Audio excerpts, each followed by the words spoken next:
Hey everybody, Matt Colville here. This is the sandboxing video. I'm here to end this railroad versus sandbox debate back and forth all the time. I got a third option for you, a downhill water slide. So, you're interested in running an open world West Marches style sandbox? I have resolved to only run a sandbox game. Let's make a dungeon, but make it sandboxy. Holy shit. Looks like we've got another sandboxing video. What are they even talking about? Why is everyone obsessed with running a sandbox game, and how do you do it? Now, there are a lot of good videos out there that will tell you a sandbox frees up your character, frees up the GM, and will offer a ton of extra agency to your players. But what is a sandbox? It isn't just using wilderness encounter rules or reaction charts, and it's not simply an absence of a railroad. A good sandbox is much more than that, and it's really simple to understand. RPGs aren't sandboxes, they're soap operas. Not like that, but hear us out. If you've seen our video about acting versus roleplay, you'll know that we think RPGs are about much more than just storytelling or acting, and definitely much more than just killing monsters and stealing their loot. Role-playing games offer something unique that other mediums can't, and that is full character agency and an immersive experience that happens in your mind's eye. This crucial experience is something that can only happen when you take the world of the game seriously, and you treat the characters in it as if they're real people. Real people have goals, motives, and relationships. These relationships overlap with each other, and they often come into conflict. This is why soap operas are such a great inspiration for the premise of a game. A soap opera isn't just bad production values or goofy acting.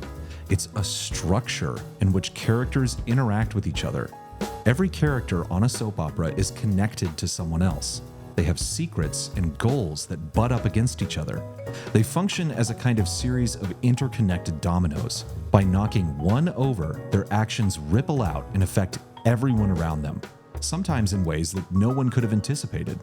And this is how you want to structure the premise of your game. It doesn't require writing out dozens of NPCs or season-long arcs. It just requires that you have a few people or factions for your players to run into. You don't need to know what these NPCs would do in any given situation. You just need to know what it is they want. Take Twin Peaks, for example. One of the greatest shows of all time. It is explicitly a soap opera and a perfect example of how to structure a game.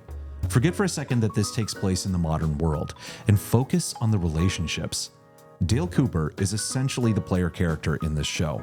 He comes to a new town where he doesn't know anyone and almost immediately becomes entangled in the web of drama of this sleepy town. The murder of Laura Palmer doesn't just serve as the inciting incident or a quest objective.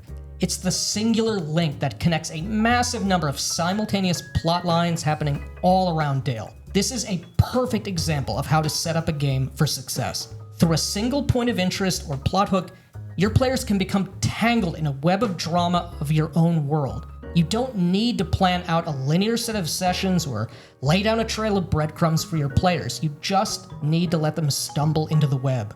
So, what does this mean? In Twin Peaks, you don't have a plot happening. You have many plots happening in parallel to each other. For example, Ben Horne and Catherine Martell are secretly trying to wrest control of the lumber mill from under Josie Packard. Josie, in turn, is in a secret relationship with Harry Truman. But Harry is not only the town sheriff and working with Cooper to solve the murder of Laura Palmer, he's also a part of a secret fraternity called the Bookhouse Boys, of which James is also a member. James was in a secret romance with Laura Palmer, who was dating Bobby Briggs. Bobby was dealing drugs for Leo Johnson on the side, who in turn was not only a suspect in the murder of Laura Palmer, but was working with Jacques Renault to move cocaine across the Canadian border from the casino and brothel called One-Eyed Jack's, that is in turn owned by Ben Horne. And underneath it all, there is a dark supernatural influence tainting everything in the town. Any time that Dale Cooper gets involved with any one of these people, it causes ripples throughout the web and draws him into interacting with new characters. This just scratches the surface of these concentric circles of intrigue in this tiny, sleepy town.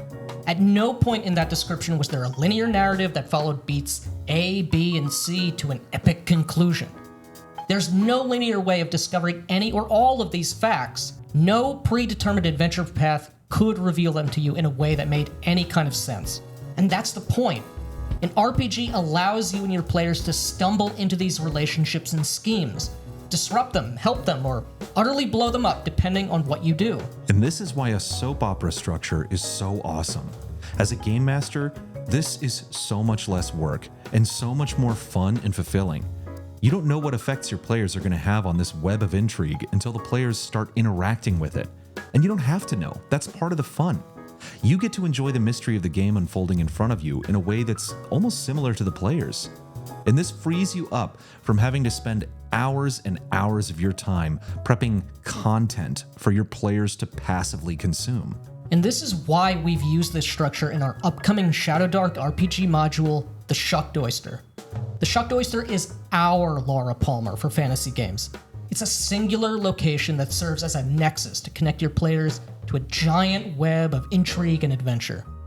With over 30 NPCs that all have interconnected and overlapping motivations, goals, and relationships, this darkly comedic brothel and carousing location can be the perfect way to get your players tangled up in a web of intrigue. Depending on when you're watching this, the Kickstarter might already be live, so check the links in the video and description to get notified about the launch of this new module that can work with Shadowdark or any other fantasy RPG.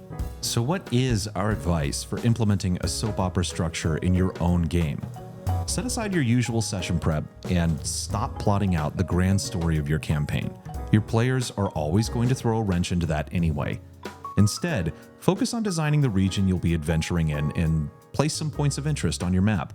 But more important than just dungeon locations and monster lairs, focus on some of the people and factions in your game. What are they up to? What are their goals? And most importantly, how are they connected to the other characters and factions in the region? And keep this simple.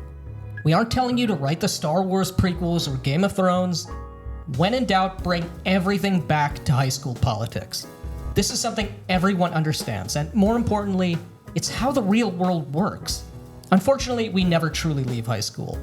Behind all the arcane nonsense, this is what's actually going on in the adult world. Petty jealousies, intense romances, bitter rivalries and resentments, and people getting too drunk and losing their cool are all you need to kick off the most exciting and engaging campaign you've ever run.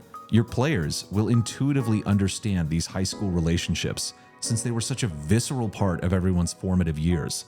They will instantly respond and get involved, and your players' actions will spawn new jealousies, new rivalries, and blow up the existing ones in ways that you couldn't have predicted. Life actually isn't all that complicated. If you keep things tied to high school politics, even epic fantasy will come to life in a way that feels real. Reject the sandbox, return to soap opera. Te voy a dar una paliza que no vas a olvidar en tu vida inválida del demonio. ¡Déjalas!